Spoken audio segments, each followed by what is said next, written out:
Hello dear friends. आज हम start करने जा रहे हैं लेक्चर नंबर 5। Lecture number 5।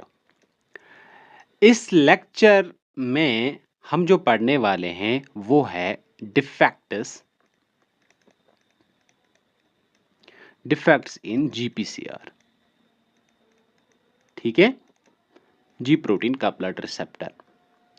आज तक जो है वो हमने पढ़ा जीपीसीआर, इसका इंट्रोडक्शन पढ़ा, उसके बाद इसका स्ट्रक्चर पढ़ा, उसके बाद इसके एग्जाम्पल्स पढ़े कि कैसे जीपीसीआर मैकेनिज्म जो है वो काम करता है। ठीक है, एग्जाम्पल्स में हमने दो एग्जाम्पल्स लिए। ठीक है, पहली एग्जाम्पल जो है वो एड्रेनलिन थी। एड्रेनलिन मैकेनिज्म को हमने समझा कि एड्रेनलिन कैसे जो है वो अपना काम करता है। ठीक है, उसके बाद हमने IP3 लेक्चर नंबर 4 में IP3 मैकेनिज्म जो है वो समझा। IP3 जो है उसका मैकेनिज्म कैसे है। ठीक है, तो ये जीपीसीआर के एग्जाम्पल्स थे। तो आज जो है वो हमें पढ़ना है defects in GPCR. Defects in GPCR में हमें पढ़ना है cholera toxin. Cholera toxin cholera toxin जो है ये सेक्रीट करता है एक बैक्टीरियम। ठीक है, ये सेक्रीट करता है एक बैक्टीरियम जिसका नाम है कॉलरा, विब्रियो कॉलरा। ठीक है, विब्रियो कॉलरा। विब्रियो कॉलरा एक बैक्टीरियम है जो ग्राम नेगेटिव बैक्टीरियम है। ठीक है,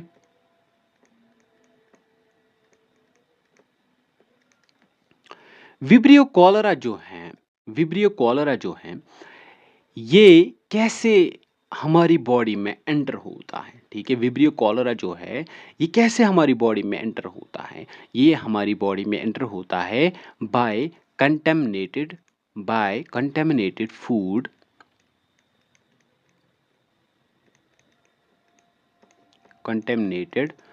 या वाटर। ठीक है, अगर हम कोई कंटेमिनेटेड फूड खाते हैं, कंटेमिनेटेड वाटर पीते हैं, उसकी वजह से ये हमारी बॉडी में एंटर करता है। और इसका रूट जो है, एंट्री रूट जो है वो क्या है? Faeco oral root.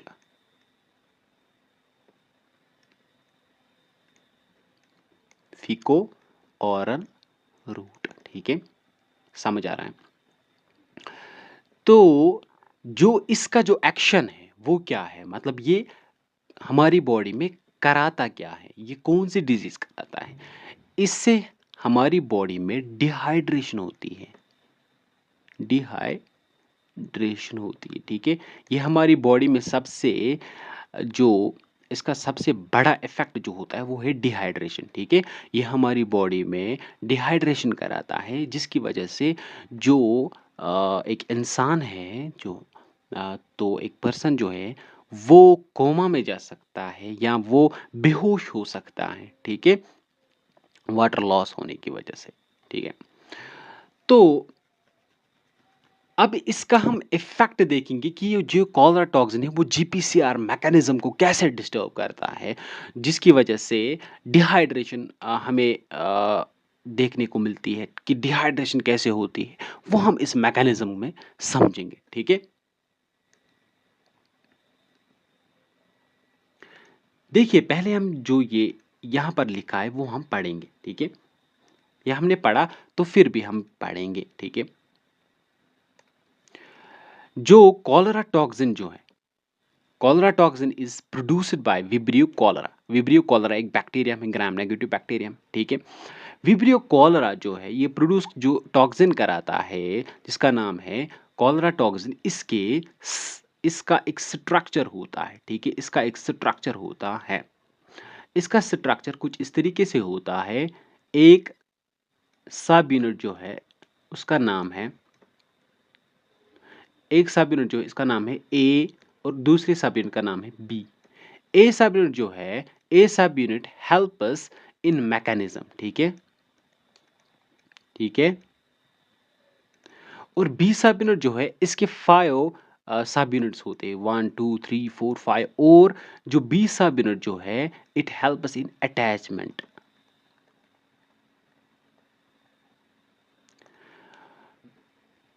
जो बी सब यूनिट जो है ये अटैचमेंट में हमें मदद करता है, ठीक है। अब ये कहां पर अटैच होता है? ये अटैच होता है, हमारे पास इंटेस्टाइन होते हैं। इंटेस्टाइन में एक लेयर होती है, उसका नाम है एपिथेलियम लेयर। पढ़ा होगा आपने एपिथेलियम लेयर। एपिथेलियम लेयर पर कुछ एपिथेलियम लेयर पर सेल्स होंगे, उन सेल्स को हम कहते हैं एपिथेलियम सेल्स। एपिथेलियम सेल्स पर जो है, एपिथेलियम सेल्स पर इसका एक्शन होता है, ठीक है। ये एपिथेलियम सेल्स पर बाइंड होते हैं, ठीक है। ये बी यूनिट जो है, बी सब यूनिट जो है, ये अटैचमेंट में मदद करता है और एपिथेलियम सेल्स पर ये बाइंड हो जाता है, कहाँ पर? इंटेस्टाइन्स में, और फिर वहां पर अपना एक्शन जो है परफॉर्म करता है, ठीक है। ठीक है ना? ये बी सब यूनिट जो है ये बाइंड हो जाता है अपने रिसेप्टर के साथ। रिसेप्टर जो है उसका नाम है गैंग्लियोसाइड 1 रिसेप्टर, GM1 रिसेप्टर, ठीक है। गैंग्लियोसाइड GM1 रिसेप्टर, ठीक है। जो ये रिसेप्टर होता है ये कहां पर होता है? इंटेस्टाइनल एपिथेलियम सेल के सरफेस पर, ठीक है। इसके बाद जब ये बाइंड हो जाता है तो ये कहां पर जाता है? ये कहां पर जाता है? सेल के अंदर, by the process of endocytosis. Endocytosis आपने पढ़ी होगी, जिसको हम सेल ईटिंग कहते हैं, ठीक है। सेल इनगल्फिंग कहते हैं, सेल जो किसी मटेरियल को खा जाता है, अंदर ले जाता है, ठीक है। इवेंचुअली ये क्या करता है? ये एंडोप्लाज्मिक रेटिकुलम तक पहुंचता है, जो हमारे सेल के अंदर एक ऑर्गेनेली होती है। एंडोप्लाज्मिक रेटिकुलम जो न्यूक्लियस के साथ अटैच्ड होती है by the process of retrograde transport. ये हम समझेंगे ये क्या होता है रिट्रोग्रेड ट्रांसपोर्ट, ठीक है। देखिए, नॉर्मल नॉर्मल सेल में क्या मैकेनिज्म होता है? नॉर्मल सेल जो है उसमें मैकेनिज्म होता है, प्रोटीन जो है वो बन जाता है कहाँ पर? एंडोप्लाज्मिक रेटिकुलम में, ठीक है। एंडोप्लाज्मिक रेटिकुलम, मिसाल के तौर पर ये एक सेल है, ठीक है। यहाँ पर न्यूक्लियस है, यहाँ पर होगा एंडोप्लाज्मिक रेटिकुलम, ठीक है। न्यूक्लियस के अटैच में एंडोप्लाज्मिक रेटिकुलम के दो पार्ट्स है, एक रफ एंडोप्लाज्मिक रेटिकुलम जिस पर राइबोसोम्स अटैच्ड होते हैं, और एक स्मूथ एंडोप्लाज्मिक रेटिकुलम जिस पर राइबोसोम्स अटैच्ड नहीं होते। इसका मतलब जो रफ एंडोप्लाज्मिक रेटिकुलम है वो क्या करेगा? वो प्रोटीन बनाएगा, ठीक है। प्रोटीन बनता है। प्रोटीन कहां पर जाएगा? गोल्गी में। गोल्गी बॉडी दूसरी ऑर्गेनेली होती है, ठीक है। वहां पर पैकेजिंग होती है, तो ये भेजेगा इसको प्लाज्मा मेम्ब्रेन तक। प्लाज्मा मेम्ब्रेन तक ये इसको ट्रांसपोर्ट करेगा, और प्लाज्मा मेम्ब्रेन इस प्रोटीन को बाहर निकालेगा ताकि ये बाहर जाकर अपना काम करे, ठीक है। ये हो गया नॉर्मल एक्शन, ठीक है। हमारी बॉडी में कुछ प्रोटीन्स वेस्ट होते हैं, ठीक है, तो उनको रिसाइकल किया जाता है। क्या किया जाता है? रिसाइकलिंग की जाती है और उनसे नए प्रोटीन्स बनाए जाते हैं, ठीक है। तो क्या होता है? तो सेल मेम्ब्रेन, ठीक है, या प्लाज्मा मेम्ब्रेन से क्या होता है? प्रोटीन कहां पर जाता है? एंडोप्लाज्मिक रेटिकुलम में। एंडोप्लाज्मिक रेटिकुलम में इस प्रोटीन की अनफोल्डिंग होती है, ठीक है। इस प्रोटीन की क्या होती है? अनफोल्डिंग, ठीक है। और इसको रिपेयर किया जाता है, और फिर इसको आगे जाकर ये नया प्रोटीन बनता है। तो यहां पर क्या होता है? यहां पर मैकेनिज्म क्या है? देखो यहां पर मैकेनिज्म क्या है। यहां पर क्या होता है? जो कॉलरा टॉक्सिन है ये सेल को धोखा देता है, ये सेल को जो है ये सेल को कंफ्यूज करता है। ये प्लाज्मा मेम्ब्रेन से एंटर करता है, ठीक है, क्योंकि प्लाज्मा मेम्ब्रेन जो है वो सेल के आउटर लेयर होती है, तो वहां पर ये बाइंड हो जाता है बाय बी सब यूनिट, ठीक है। तो ये प्लाज्मा मेम्ब्रेन के थ्रू अंदर जाता है, ठीक है, और सेल को लगता है कि ये जो है ये वेस्ट प्रोटीन है, तो इसको रिसाइकल किया जाए, तो इसको भेजता है कहां पर? एंडोप्लाज्मिक रेटिकुलम में, ठीक है? ये इसका स्ट्रक्चर बड़ा होता है, तो इसको एंडोप्लाज्मिक रेटिकुलम में जाने का ये फ़ायदा होगा कि ये वहाँ पर अनफ़ोल्ड हो जाएगा, ठीक है? ये वहाँ पर अनफ़ोल्ड हो जाएगा और ये छोटा हो जाएगा। इसका बी सब यूनिट जो है वो अलग हो जाएगा, ए सब यूनिट अलग हो जाएगा, तो ये जाएगा अपना एक्शन करेगा। ए सब यूनिट जाएगा और अपना एक्शन दिखाएगा, ठीक है? तो इस सेल को धोखा देता है। प्लाज्मा मेम्ब्रेन से एंडोप्लाज्मिक रेटिकुलम और एंडोप्लाज्मिक रेटिकुलम से बाहर ये जा एंडोप्लाज्मिक रेटिकुलम से आगे जाता है, ठीक है? इस इस प्रोसेस को हम कहते हैं रिट्रोगेट ट्रांसपोर्ट, ठीक है? ठीक है? जो ये है, ये नॉर्मल ट्रांसपोर्ट है। कौन? ये वाला नॉर्मल ट्रांसपोर्ट है, ठीक है? ये जो है यानी कि एंडोप्लाज्मिक रेटिकुलम में प्रोटीन बना, प्रोटीन जो है वो गोल्गी बॉडी में गया, गोल्गी बॉडी ने वहाँ उसको कहाँ पर भेजा? प्लाज्मा मेम्ब्रेन में, और प्लाज्मा मेम्ब्रेन जो है वो उसको बाहर निकालेगा, ठीक है? तो ये नॉर्मल नॉर्मल जो है प्रोसेस है, ठीक है? ये जो है ये बैकवर्ड प्रोसेस है। ये क्या है? Backward process. बैकवर्ड प्रोसेस यानी कि प्लाज्मा मेम्ब्रेन से ही आता है और जाता है एंडोप्लाज्मिक रेटिकुलम में, एंडोप्लाज्मिक रेटिकुलम से आगे जाता है और अपना एक्शन दिखाता है, ठीक है? इसको कहते हैं, इसको याद रखना, वो ये आगे जाकर हमें ज़रूरत लगेगा, ठीक है? इसके बाद जब ये रिट्रोग्रेड ट्रांसपोर्ट इसने किया तो यहाँ पर क्या होगा? जो इसका जो सब यूनिट है, सब यूनिट इसके 2 हैं, ठीक है? एक तो ए सब यूनिट है और दूसरा बी सब यूनिट है, ठीक है? ए सब यूनिट है, बी सब यूनिट है, ठीक है? ए सब यूनिट जो है ये अलग हो जाएगा, ठीक है? ये अलग हो जाएगा, ठीक है? और कहाँ पर अलग हो जाएगा? एंडोप्लाज्मिक रेटिकुलम में। और 20 सब यूनिट जो है वो अलग हो जाएगा। ए सब यूनिट जो है वो जाएगा कहाँ पर? साइटोप्लाज्म में। साइटोप्लाज्म में ये बाइंड हो जाएगा जीपीसीआर या जी प्रोटीन के साथ। जी प्रोटीन किस सेगमेंट के साथ? जी अल्फा एस सब यूनिट के साथ, और वहां पर ये अपना एक्शन दिखाएगा। इसको हम डायग्रामेटिकली समझेंगे ये कैसे होता है, ठीक है? देखिए यहां पर अगर आप देखोगे, ठीक है, ये जो है ये रिसेप्टर है। यहाँ पर ये क्या है? रिसेप्टर, ठीक है? ये रिसेप्टर है जिसका नाम है गैंग्लियोसाइड GM1 रिसेप्टर, ठीक है? रिसेप्टर गैंग्लियोसाइड GM1 रिसेप्टर, ठीक है? तो यहाँ पर ये प्लाज्मा मेम्ब्रेन है, ठीक है? प्लाज्मा मेम्ब्रेन पर इसकी एंडोसाइटोसिस हो गई। एंडोसाइटोसिस यानी कि अंदर गया। किसके अंदर गया? सेल के अंदर गया। जब ये सेल के अंदर गया, ठीक है, यहाँ पर ये जाएगा कहाँ पर? एंडोप्लाज्मिक रेटिकुलम में। और इस प्रोसेस को हमने क्या नाम दिया? इस प्रोसेस को हमने क्या नाम दिया? ठीक है, इस प्रोसेस को हमने क्या नाम दिया? एंडोसाइटो। इस प्रोसेस को हमने किया रिट्रोगेट ट्रांसपोर्ट,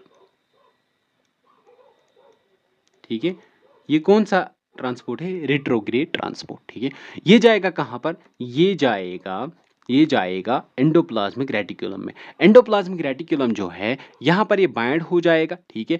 बी सब यूनिट बाहर रहेगा, ठीक है? ए सब यूनिट जो है अंदर जाएगा, ठीक है?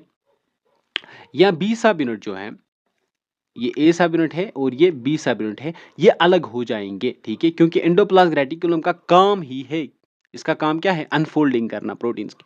जो ए सब यूनिट है वो बी सब यूनिट के साथ जो है वो कोवलेंटली अटैच्ड होता है, ठीक है? कोवलेंटली अटैच्ड होता है, तो इसको तोड़ना एंडोप्लाज्मिक रेटिकुलम का काम है। एंडोप्लाज्मिक रेटिकुलम इसको तोड़ता है और ए सब यूनिट को अलग करता है। ए सब यूनिट जाता है कहाँ पर? ये जाता है साइटोसोल में, साइटोप्लाज्म में। साइटोप्लाज्म में जाकर कहाँ पर बाइंड हो जाता है? जीपीसीआर के जी प्रोटीन पर। जी प्रोटीन के किस पार्ट पर? जरा देखो यहाँ पर जीपीसीआर के किस पार्ट पर ये जाता है? ये जाता है जी एस अल्फा, ठीक है? जी अल्फा एस या जी एस अल्फा हम जिसको कहेंगे, ठीक है? जी अल्फा एस सब यूनिट के साथ ये बाइंड हो गया, ठीक है। जी अल्फा एस सब यूनिट के साथ जब ये बाइंड हो जाता है, इस प्रोसेस को हम कहते हैं एडीपी राइबोसाइलेशन, एडीपी राइबोसाइलेशन, ठीक है। तो यहाँ पर जब ये अटैच्ड हो जाता है, तो अल्फा सब यूनिट के साथ हमने कल भी समझा, परसों भी समझा कि यहाँ पर जीडीपी जब अटैच्ड होगा, तो ये ऑफ कंडीशन में हो जाएगा, ठीक है। जब जीटीपी के साथ ये बाइंड हो जाता है अल्फा सब यूनिट, तो ये ऑन कंडीशन में आ जाता है, ठीक है।